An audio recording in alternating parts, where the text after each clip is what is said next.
Hello there friends, welcome back to another episode of Generation Tech. My name is Alan. It's common knowledge that the Clone Wars was a highly orchestrated conflict. Darth Sidious and Darth Plagueis, using their extremely powerful financial organization known as Damask Holdings, had control or influence over a long list of politicians, corporations, and even planetary systems. The Republic was powerful, but it was also hopelessly bureaucratic and massive in size, and so the Sith would take advantage of this.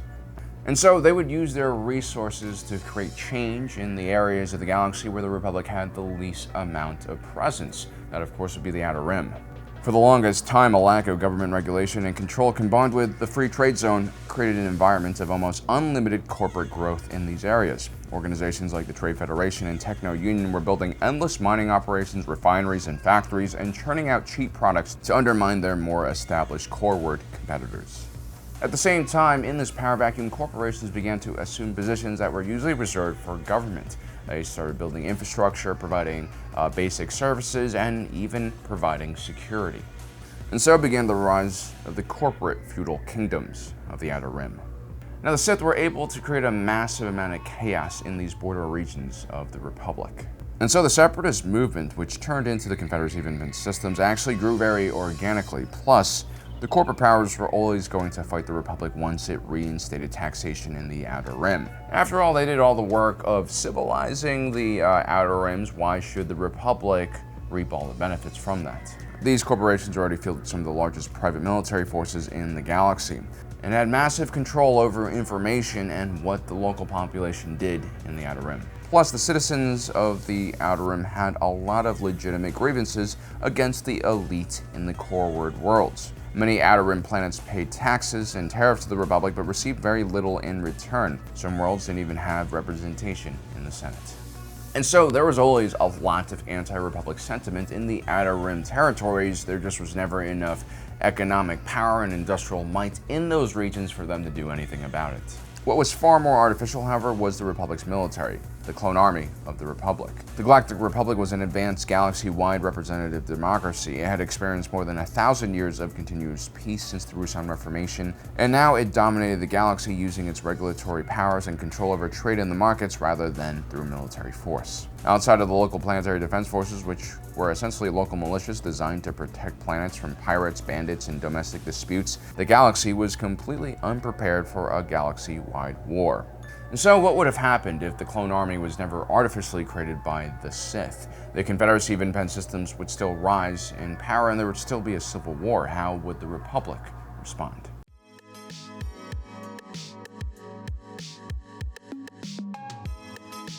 The Civil War wouldn't start on Geonosis. Even if Obi-Wan Kenobi, Anakin, and Padme do uncover the Separatist droid foundries on the planet, the Republic wouldn't be able to properly respond with military force. The Jedi might still try to carry out their rescue plan, albeit with an alternative route for extraction. But in general, Geonosis would most likely be a disaster for the Jedi and a rude awakening for the rest of the galaxy.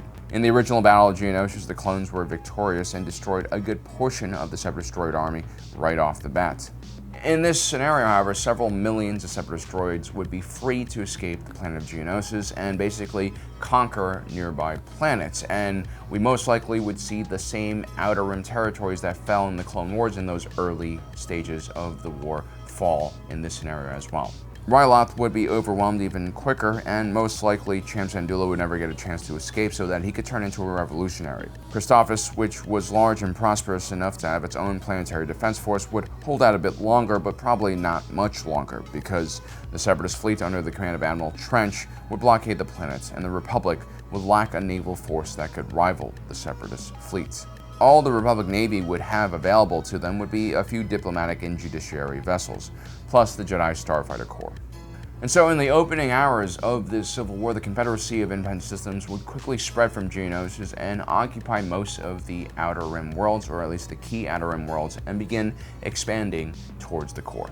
One of the strategies that they would need to take would be to secure important hyperspace connection hub planets like Kashyyyk, Ord Mantell, Mimban, and Onderon.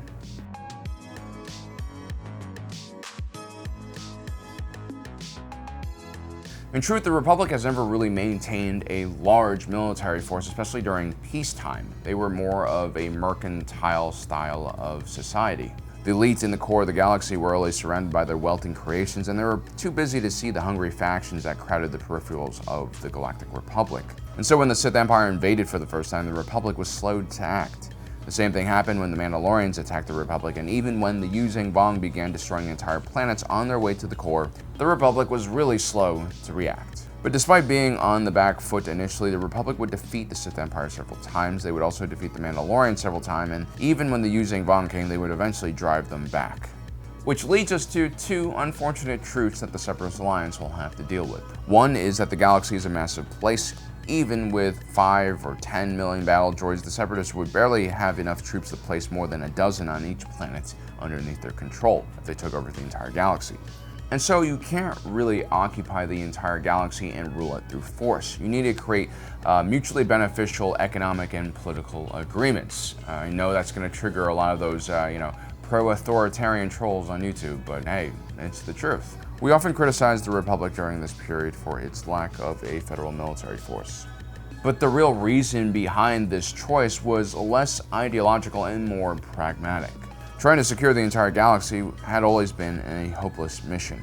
And so the Republic's policy of subsidizing local defense forces was a great way to make sure that local planets could decide how much money and how much defense they need. They're probably in a better position to do this than some large federal military force that's weighed down by bureaucracy and all sorts of rules. The second truth was that the Yuzhang Vong, Mandalorians, and Sith Empire in the long run could never outproduce or keep its citizens happy enough to supplant the Republic system. The Republic's representative democracy was extremely bureaucratic in nature and unable to quickly make decisions and pass policy, but that's kind of the sign of a mature and well-developed society where drastic change is far less likely to happen compared to incremental reform.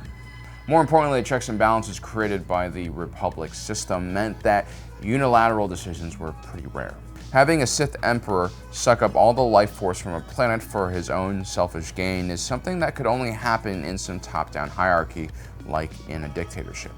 The average citizen would not be happy about this, and they would most likely revolt, and so the government will have to spend a ton of resources to put down rebellions or at least control information about these type of events.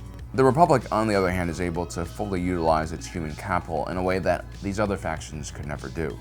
The Republic also didn't limit individuals based on their species, their gender, or their religious and political beliefs. It allowed basically everyone to have success in this very large market economy they created.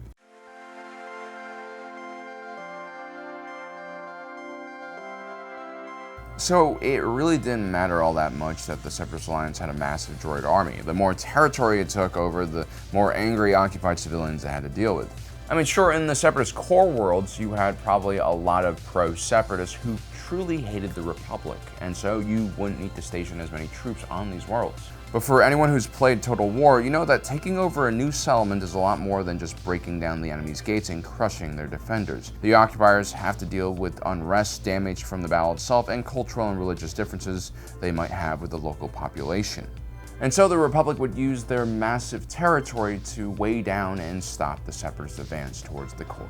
Meanwhile, in the deep core of the Republic, where you have some of the most populated and richest planets in the galaxy, a military force would begin to emerge. Planets like Huat, Coruscant, Fondor, and Corellia, which all have a very strong industrial base and shipbuilding industry, will be able to field massive defensive fleets all on their own. Plus, as we mentioned before, if the threat really does reach the core areas of the Republic, even on elite worlds like Coruscant, you will probably have a lot of citizens taking up arms to defend their beloved Republic. And even if 1% of Coruscant's population decided to fight, we're talking about tens of billions of soldiers. And that's just one of the deep core planets. There are several of them, and each one of these planets had billions, if not trillions, of people living on them. The real threat to the Republic during this time period would be the corporate powers that still serve both sides. If we take a look at an organization like the Techno-Union, which was at the heart of the Separatist movement, it actually controlled several deep core companies like Quat Drive Yards, Republic Senior Systems, and Blastech. These three corporations would leave the Techno-Union when the Clone Wars began, but of course we're dealing with different circumstances. In the Clone Wars, the Republic actually had a legitimate chance of winning the conflict because of the magical appearance of the Clone Army, which these companies actually were contracted to supply. Without these contracts, without the Clone Army, it's possible that these corporate interests might defect to the Separatists, who most likely champion more corporate freedom.